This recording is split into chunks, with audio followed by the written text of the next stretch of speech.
मेरी प्रार्थना है आप सभी से, कृपया भारतवर्ष में, भारतवर्ष ही नहीं अपितु संपूर्ण विश्व में स्त्रियों का, माताओं का सम्मान होना चाहिए, कन्याओं का सम्मान होना चाहिए। आज बड़े दुख के साथ ये पता चलता है, आज कहीं किसी कन्या के साथ कहीं दुर्व्यवहार किया जाता है, कहीं किसी कन्या को जन्म लेने से पहले मार दिया जाता है, और मारने वाला भी उसका कोई दुश्मन नहीं, उसकी अपनी माँ होती है, उसको गर्भ में मार देती है।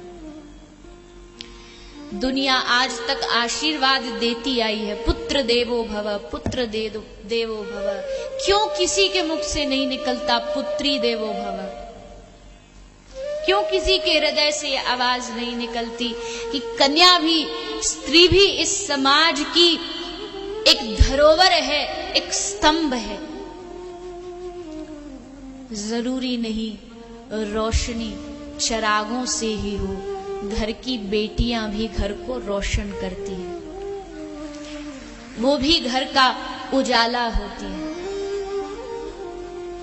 वृद्धाश्रम में अपने माँ बाप को छोड़ करके वो पलट ही रहा था कि पीछे से माँ बाप की आवाज आई, बेटा कभी हृदय में बोझ मत रखना कि मैंने अपने माँ बाप को वृद्धाश्रम में डाल दिया। बोझ के साथ मत जीना। तुझे पाने के लिए गर्भ में 2-2 बेटियों को मारा था, सजा तो हमको मिलनी ही थी, और वो सजा किसी और से नहीं, उसी से प्राप्त हो गई।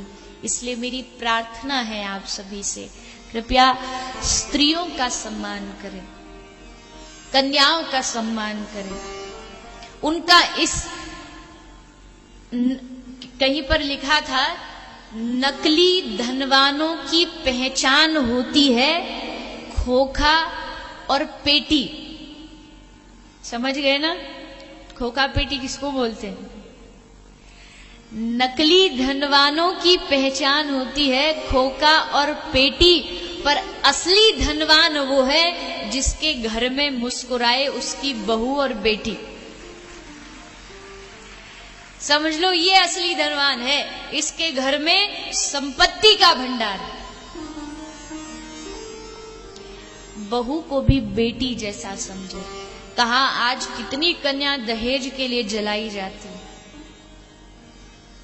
एक बूढ़ा बाप अपने दहेज में जली हुई बेटी का अंत में दाह संस्कार कर रहा था, तभी शव बोल उठा, बाबूजी मुझे मत जलाइए, जलन में बहुत दर्द होता है, 2-2 बार नहीं जल सकती।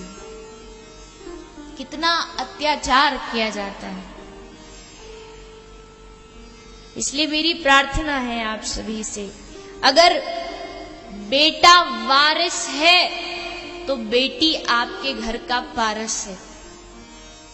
अगर बेटा आपके घर का मान है तो बेटी आपका गुमान है। अगर बेटा आपका वंश है तो बेटी आपका अंश है। बेटा अगर आन है तो बेटी आपकी शान है।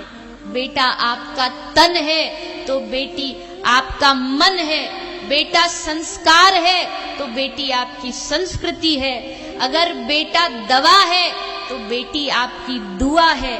अगर बेटा शब्द है तो बेटी अर्थ है, और अगर बेटा गीत है तो बेटी आपकी संगीत है। ये मत समझो, ये मत विचार करो कि बेटियों को कम आंका जाए या उन स्त्रियों को, उन कन्याओं को।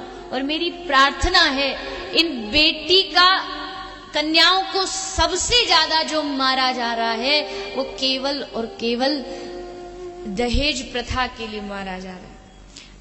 गर्भ में भी एक माँ क्यों मारती है बेटी को? क्योंकि उसको मालूम है जब ये बड़ी होगी, शादी होगी, और फिर जो शादी के लिए छोरा देखेंगे तो छोरा वाले का मुंह फिर फटेगा। इतना तो कैश चाहिए, इतने पैसा की तो गाड़ी चाहिए।